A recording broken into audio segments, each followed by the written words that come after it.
উপস্থিত আওয়ামী লীগ, যুবলীগ, ছাত্রলীগ,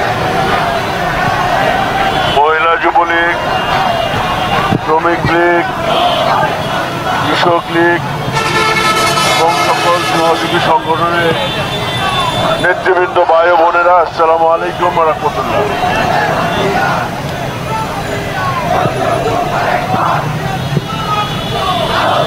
কোঠা সংস্কারের নামে যখন এই দিন থেকে নাশকতাকারীরা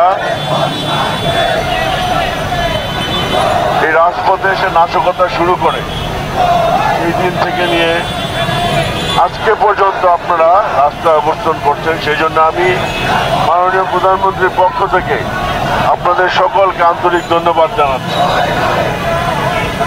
আমরা আমাদের এই অবস্থান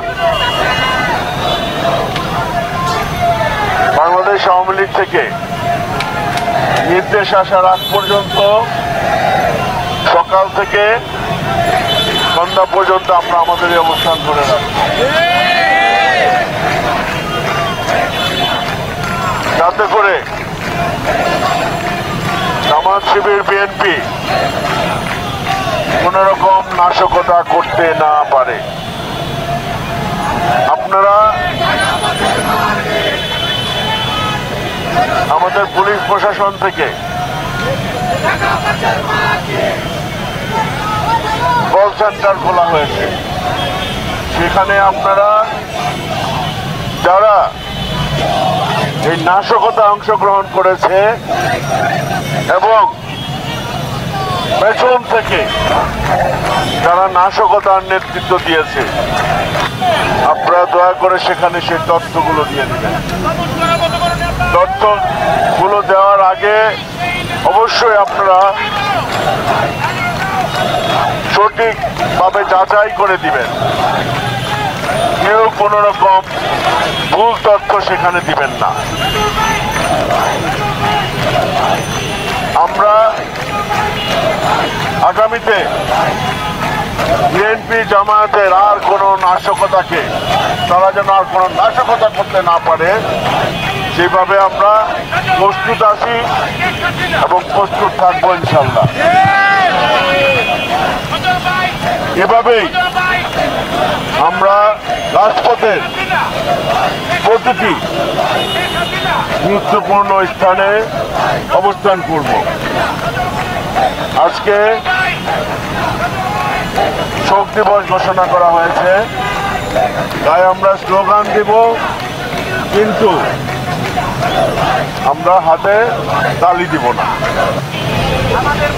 যথাযোগ্য মর্যাদায় আজকে আমরা এই শোক দিবসটিও পালন করব, পাশাপাশি রাজপথে থাকবো। আপনাদের সকলের প্রতি আমার অনুরোধ, এবং আপনাদের মাধ্যমে যারা এখানে উপস্থিত হয়েছিল কোনো কারণে এদিক সেদিক গেছে বা আসেনি, সবাইকে আমার অনুরোধটা পৌঁছে দিবেন। এখন আমাদের সবাই ঐক্যবদ্ধ হয়ে সকল রকম বিভেদ ভুলে গিয়ে আমরা যেন এই নাশকতাকে প্রতিরোধ করে যাই। নিজেদের মধ্যে যদি কোনো ভুল বোঝাবুঝি থেকে থাকে সেটা আমরা পরে দেখব। এখানে আমরা সবাই আওয়ামী লীগ, সহযোগী সংগঠনের যারা আছেন সবাই আওয়ামী লীগ। এখানে যারা সেই শুরু থেকে এখন পর্যন্ত অবস্থান করছেন, আমি জানি কারা কারা আপনারা আছেন। আমার বিশ্বাস এভাবে আমরা রাজপথে থাকলে বিএনপি, জামায়াত আর কোন রকম নাশকতা করার দুঃসাহস পাবে না, এবং তার ফলশ্রুতিতে যেটা হবে, মাননীয় প্রধানমন্ত্রীর হাত আরো শক্তিশালী হবে। দেশে যেই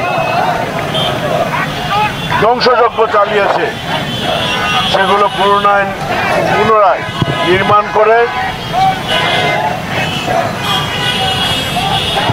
জননেত্রী শেখ হাসিনার নেতৃত্বে স্মার্ট বাংলাদেশ আমরা প্রতিষ্ঠিত করব ইনশাল্লাহ। আপনাদের সবাইকে আমি আন্তরিক ধন্যবাদ জানিয়ে এবং একজন আরেকজনের সাথে যোগাযোগ রাখবেন, যখন যে নির্দেশনা আসে সেই নির্দেশনা পালন করার জন্য।